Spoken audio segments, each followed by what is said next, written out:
It's been a year, hasn't it? Today is my first day of a junior of high school. I'm no longer a freshman. I'm a junior now of high school. I'm 16. Hell yeah.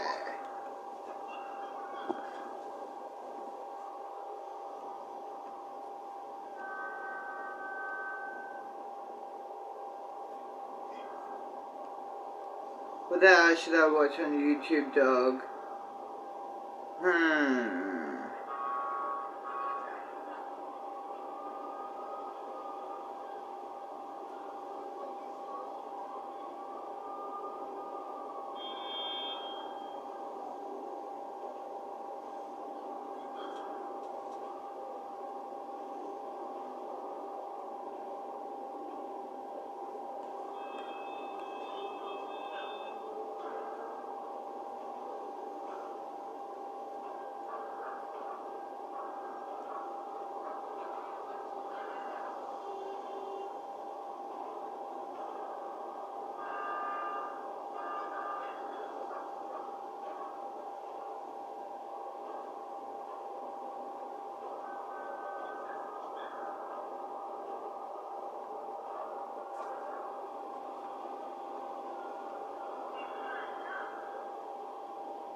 Fuck off. Listen, because everything is better.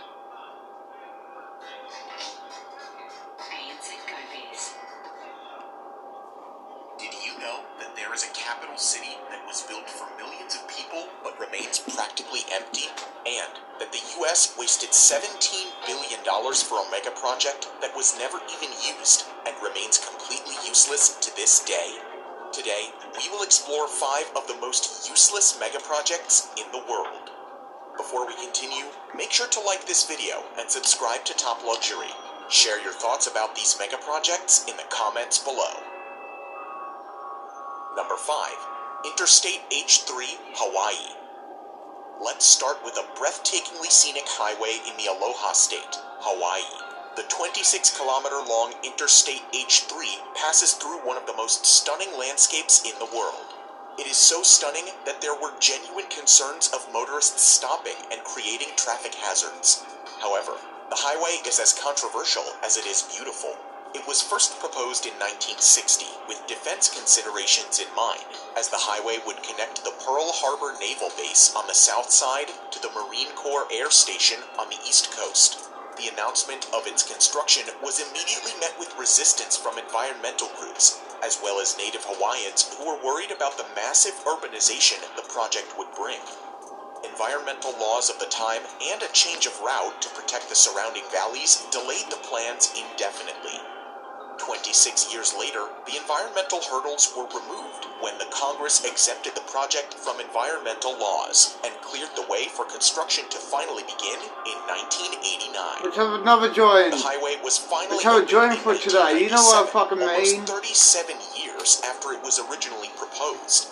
Interstate H3 is often considered an engineering marvel because of the difficult terrain it is built on and the advanced technologies used in its construction. In addition to the numerous high-tech tunnels, the highway runs almost exclusively over viaducts to protect the local environment in the valleys below. Decades of decay, route changes, and newer but more expensive technologies meant that it was completed 5 times over the original estimated budget.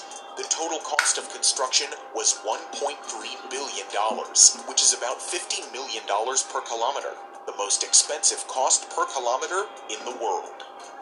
Despite the enormous budget, this beautiful highway isn't useful for everyone. Critics believe that it's a road to nowhere because the defense considerations of the 60s are no longer relevant, and the highway has no direct route to downtown Honolulu. Then there's the case of native Hawaiians, a majority of whom refuse to use the H3 to this day. They consider it to be cursed, as many religiously significant cultural sites were destroyed during its completion. The Interstate H3 highway is certainly an achievement as far as megaprojects go. However, for certain native groups, it remains useless. At least it isn't completely abandoned, like the next project on our list. Number 4. Ciudad Real Central Airport, Spain.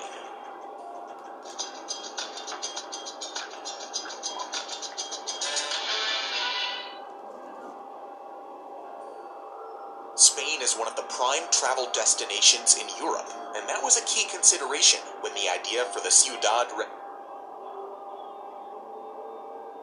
Real Central Airport was conceived. It was tipped to be the go-to destination for holiday travelers within Spain, as well as international visitors. The vision for this new airport was to make it an alternative to the already heavily overcrowded main airport in Madrid. The new airport had one of the top 5 longest runways in Europe and could serve 2 million passengers a year. That's a relatively low number compared to Madrid's 70 million passenger capacity. However, expansion plans were already in motion to boost the capacity up to 10 million annually. So, when it finally became operational in 2009, the $1.3 billion expense might have seemed justified. However, all these plans came to a grinding halt in 2012 when the company behind the project filed for bankruptcy. The problems began with the location of the project. While it was called the Central Airport, it wasn't central in any way, as it was located 200 kilometers away from Madrid. This compounded problems as most of the passengers avoided traveling for hours to get to the remote location, and most big airlines preferred to carry out flight operations from the capital.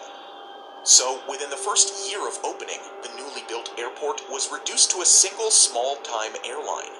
With no major airlines to attract passengers, the airport had accumulated a $350 million debt by 2012. Unsurprisingly, it went into receivership and was put up for auction in 2013.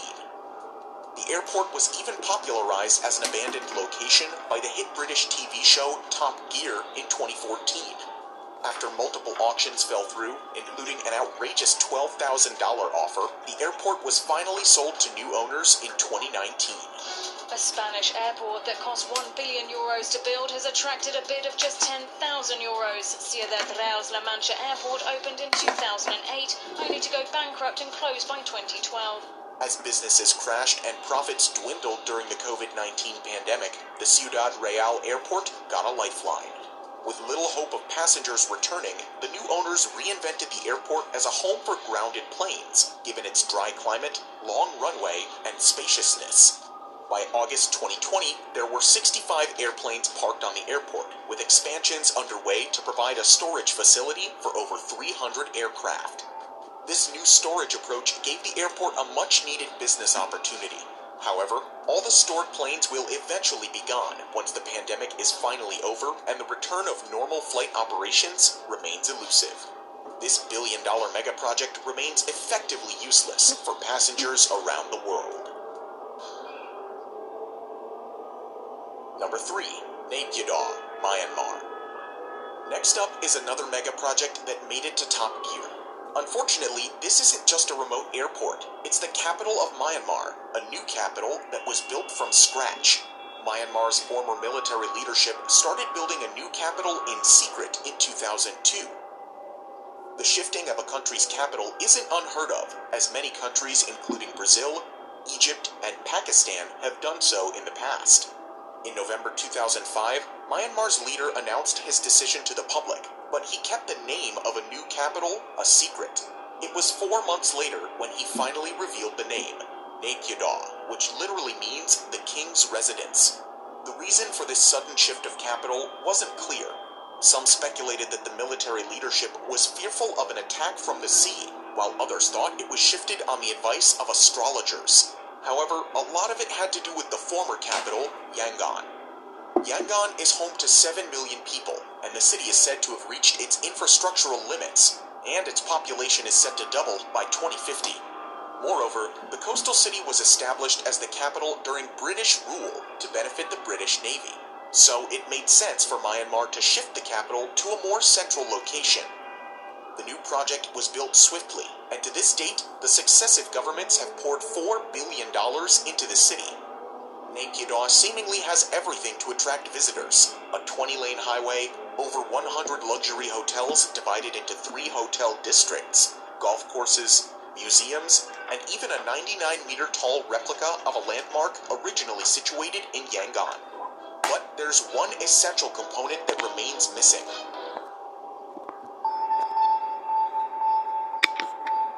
People. The population.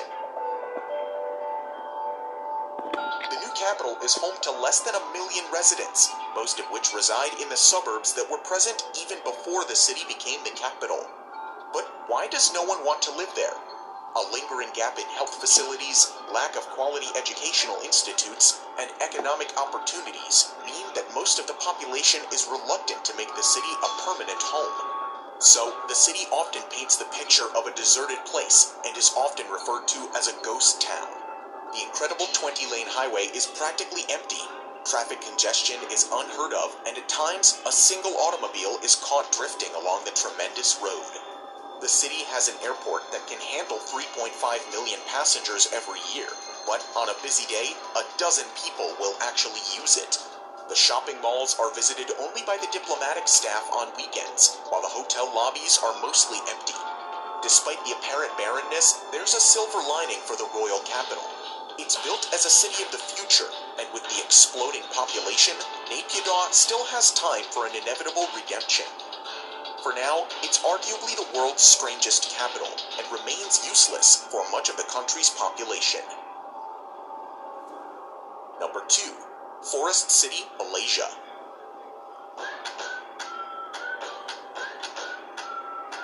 Switch to DD today. You probably think Visa is a credit card company, huh? But it's actually a network, connecting just about everyone. Fuck off. We talked of an apparent ghost city, and next on our list is a green futuristic smart city that would rise arise from reclaimed land on 4 artificial islands and will be built around an artificial forest ecosystem. Forest City's location makes it an appealing bet for investors who are aiming to profit from its proximity to the independent city-state of Singapore. Singapore has the world's second busiest port and a thriving economy. The developers have already linked Forest City with Singapore through the Second Link Bridge, shortening the distance between the cities to just 20 minutes. Forest City will also have its own customs facility, enabling residents to move freely to Singapore and back. The design is advertised to incorporate many green innovations. Forest City will feature buildings with green rooftops and vertical gardens, providing a jungle experience. City streets will have a multiple-layered design, with the lower layer for traffic and parking spaces, while the upper layer will feature parks, sports facilities, and transport hubs. The city will be powered exclusively with renewable energy, and will be completed by 2035 at a cost of $100 billion. One of the 4 proposed islands is close to completion, with 50 apartment buildings, golf courses, swimming pools, and beaches on board. However, it's not all smooth sailing for this highly ambitious project. A multitude of economic and political hurdles are already hindering its progress. The project is being funded mainly through China, and Chinese residents virtually had a free pass to the city in the first few years of its construction. As a consequence, wealthy Chinese investors who couldn't afford the soaring prices of apartments in their own country rushed to Forest City. By 2019, 80% of the property owners were Chinese. Even the street signs were in Mandarin, and the few schools that opened in the area were offering Mandarin courses. The native Malaysians simply can't afford to buy these apartments as property prices are set with only the Chinese markets in mind. This influx of Chinese investors caused a public outcry, with opponents of the project calling it a new form of colonialism. So, after a change of leadership, the returning Prime Minister, Mahathir Mohamad, banned foreigners from owning property in the Forest City. Many foreigners started leaving the city, and new investors were discouraged. The next major setback came in the form of the pandemic and the worldwide travel bans. Malaysia's movement control order meant that no new investors could move in. Lots of existing investors opted out of the project due to the uncertainty. So, by the start of 2020, less than 500 people were actually living in the residential developments, which is not a lot, considering that Forest City is designed for 700,000 people. The project has remained in flux ever since, with some salespeople claiming that fewer than 10 homes were sold at Forest City since the start of the coronavirus pandemic. Moreover, Country Garden laid off more than 1,000 of its Malaysian workers in the past year, signaling the epic downturn in the project's fortunes. Forest City was probably too ambitious to begin with, too futuristic to truly achieve, and too politically challenged to succeed anytime soon. It's safe to assume that despite the billions invested, Forest City is currently a useless mega-project. Number 1. Yucca Mountain Nuclear Waste Repository. We'll conclude this list with a mega-project that was planned in view of a sensitive global issue. Nuclear waste isn't talked about as much as other environmental problems. However, if not stored properly, it can be deadlier than anything ever witnessed since the advent of civilization. As of now, nuclear waste is stored above ground, near the power plants where it comes from. However, the scientific community agrees that the safest, permanent disposal solution is to store this hazardous waste deep underground. In the 1980s, U.S. authorities set about finding a permanent solution to this growing waste problem. In 1987, Yucca Mountain in Nevada was identified as the best available option. It was close to the USA's most used nuclear testing site and was away from any population centers. The plan was to deposit the waste from all over the country in a tunnel complex about 300 meters under Yucca Mountain. In addition to the isolated location, Yucca Mountain is made up of volcanic ash formed millions of years ago. It allows the Yucca Mountain to absorb any radioactive waste without crumbling or cracking. Yucca Mountain seemed like a great location for a repository on paper, but Nevadans were having none of it. The United States has over 100 operational and closed nuclear reactor sites in 34 states, but none of them were in Nevada. So, the congressional representatives and the general public vigorously opposed the idea of being the only nuclear dumping site in the whole country. Furthermore, question marks were raised over the official hydrological and geological surveys of the Yucca Mountain. Opponents believed that the site was unsuitable for a repository, as it runs the risk of contaminating a nearby water source. The water source flows into Amargosa Valley and is used by Native Americans who have lived in the area for centuries. Despite the opposition, the project won approval in 2002, and the Department of Energy resumed construction. However, Nevada's opposition only grew stronger. They contended that routine exposures during the transition will stigmatize Nevada's residents and affect tourism in the state. For the opposition, the only reason Nevada was getting the repository was because of its lower population and smaller representation in Congress. By the time Barack Obama took office, the whole project had become highly politicized, and in 2010, the Obama administration deemed the project unworkable and stopped funding it. 3 years later, a federal court ordered its resumption again, but there has been little progress since. The Biden administration has clearly stated that Yucca Mountain isn't a part of the country's plans anymore. Nevada seems to have won the battle after 4 decades. Decades of planning, legal troubles, and over $17 billion have gone into the Yucca Mountain project. But after all is said and done, it has never been used and remains a useless mega project. So, what do you think about these mega projects? Do you think that any of these have a shot at being useful in the future? Let us know in the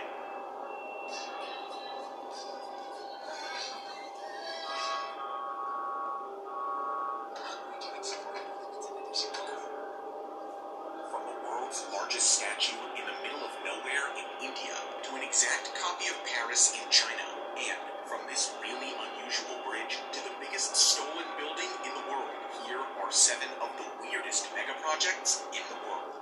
This video was made possible by Morning Brew, and this, the 112 meters high and 157 meters wide at its widest point, making it the largest. It's called the entertainment capital of the world, and this is number 7, MSG Sphere in Las Vegas. Las Vegas is sometimes called the entertainment capital of the world, and the new MSG Sphere is a testament to that nickname. The Madison Square Garden Sphere is a new music and entertainment area which is currently under construction. The sphere will be 112 meters high and 157 meters wide at its widest point, making it the largest sphere in the world. The arena inside will have 17,500 seats for concerts, shows, and other entertainment experiences. It's meant to be entirely immersive and will use motion, sound, visuals, scent, and temperature to fully engage audience members. On the visual side, the MSG Sphere will have the world's largest LED screen, which, at an insane resolution of 19,000 by 13,500, will wrap around the audience for a fully immersive experience. The exterior will be entirely made of screens as well, which will transform the sphere into anything for people walking by. The MSG Sphere is built to be the largest, most immersive entertainment experience in Las Vegas. Ground broke in September of 2018, and construction on the basement began in July of 2019. The exterior of the sphere was completed in June of 2021, and interior work began times as tall as the Statue of Liberty at 93 meters, and still much taller than the second tallest statue in the world, the Spring Temple Buddha in China. And for reference, here's the Statue of Unity in comparison to the Eiffel Tower and the Empire State Building. Each foot of the Statue of Unity is about 70 feet long. Considering that the average shoe size for men is about 10.5 in the US, his shoe size would be an 80 in the US, which equals a 352 in the European Union. The statue is so tall that you can easily see it from 7 kilometers away. Inside are a museum, exhibition area, memorial gardens, and an observation gallery. Of the 5 zones inside the statue, 3 are accessible to the public. The other 2 are maintenance areas. Every day, about 15,000 tourists visit the statue. Although the color of the statue is reddish copper right now, the Statue of Unity will slowly turn green over the next 100 years due to copper oxidation. This is the same thing that happened to the Statue of Liberty, which used to have a copper color as well. The massive statue is meant to represent Vallabhbhai Patel, the first Home Minister of independent India. He managed to unite all 562 princely states in pre-independent India, which won him the honor of the statue and a memorial from his people. The Statue of Unity began construction in October of 2013, in the middle of protests from the surrounding villages. 22 villages in the area complained that the construction of the statue would lead to environmental destruction and the displacement of several villages. Still, the construction continued. 3 small models were created to perfect the design, which was revised each time until it was finally approved. The approved model was then scanned using 3D technology and sent to large factories in China. These factories would be responsible for casting the massive copper plates that would create the exterior of the statue. China had the only facilities big enough to perform this casting. The pieces were then sent overseas and assembled in a nearby warehouse, where they waited to be lifted onto the statue. 3,000 workers and 250 engineers worked together to make the Statue of Unity a reality. As far as other safety features, the statue features 2 250-ton mass dampers, just like a skyscraper. These dampers help to improve structural security. Because of these and other safety measures, the statue can withstand 180 km/h winds and earthquakes of up to a 6.5 category. The complete construction of the statue, including all of its safety measures, cost 27 billion rupees, or $422 million. It was opened on October 31st, 2018, Patel's 143rd birthday. Number 5. Pont Jacques Chaban Delmas. In 2013, a new vertical lift bridge opened in Bordeaux, France. Built to increase traffic along the Garonne River, it's a feat of engineering and boasts a unique design as well. The Pont Jacques Chaban Delmas began construction in 2009 and includes 4 pylons with a 117-meter lifting span between them. In total, the bridge spans 575 meters, making it the longest vertical lift bridge in Europe. The pylons house counterweights to help the span lift to their height required by river traffic. They also contain lights that change based on the water level. They glow blue for high tide and green for low tide. When building this bridge, officials knew they had to keep the river traffic flowing, even as they connected the Bacalan and Bastide areas, which are undergoing revitalization efforts. The bridge had to lay close to the water, and the proposed design would blend in with the surrounding quays. It only takes 12 minutes to raise the bridge span. The bridge is named for the former French Prime Minister and Mayor of Bordeaux, and will handle 43,000 vehicles per day. The total cost of this odd construction project was 160 million euros, or roughly $195 million. Number 4. Dubai Frame. The largest picture frame in the world stands 150 meters above Zabeel Park in Dubai. This glass, aluminum, and steel structure stands as a gateway between the past and the future, and stands to emphasize where Dubai has been and where it's going next. It is built to emphasize the luxury of Dubai. One side of the frame's observation deck looks out on the older parts of the city, while the other gives tourists a view of skyscrapers and the futuristic developments over the past 50 years, including the Burj Khalifa. It's a popular destination in Dubai. In 2019 alone, over 17 million people visited the frame. Construction on the frame began in 2013. The central glass observation deck was assembled on the ground and then raised and settled between the towers. On the outside, laminate glass panels created a golden ring design, which mimics the World Expo 2022 logo, an intentional advertisement since Dubai is hosting this event. The museum inside the frame looks back at the history of the United Arab Emirates. Visitors are transported through time and finally come to a virtual reality exhibit called The Future of Dubai. Here, they observe a futuristic city based on wind power, complete with flying cars, drone deliveries, numerous new mega-projects, and many other technological advancements. The idea for the Dubai frame was born in 2009 when ThyssenKrupp held a contest to design a retrospective elevator for Dubai. The goal was to design a unique elevator tower that would allow tourists to ride up and observe an aerial view of the city. Of the more than 4,600 architects who took part in the competition, Fernando Doniz came out on top and won with his design of the Dubai frame. Doniz's structure is based on the golden ratio, or 1 to 1.618. This ratio is an architectural and artistic standard for structural support and beauty. It's reflected in buildings such as the Great Pyramid at Giza and the Parthenon. The frame is a golden rectangle, an example of perfect design.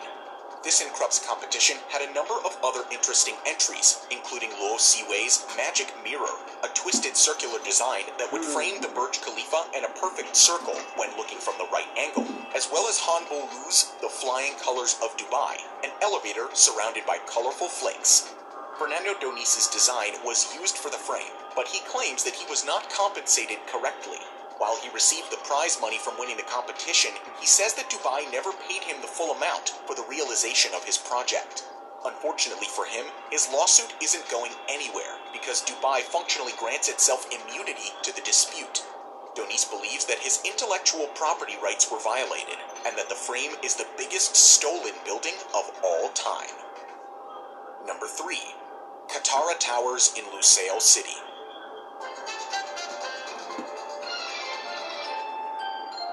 Last target. Lusail City is a planned city in Qatar, meant to bring the best urban experiences to elite residents. When finished, Lusail City will include entertainment districts, shopping, marinas,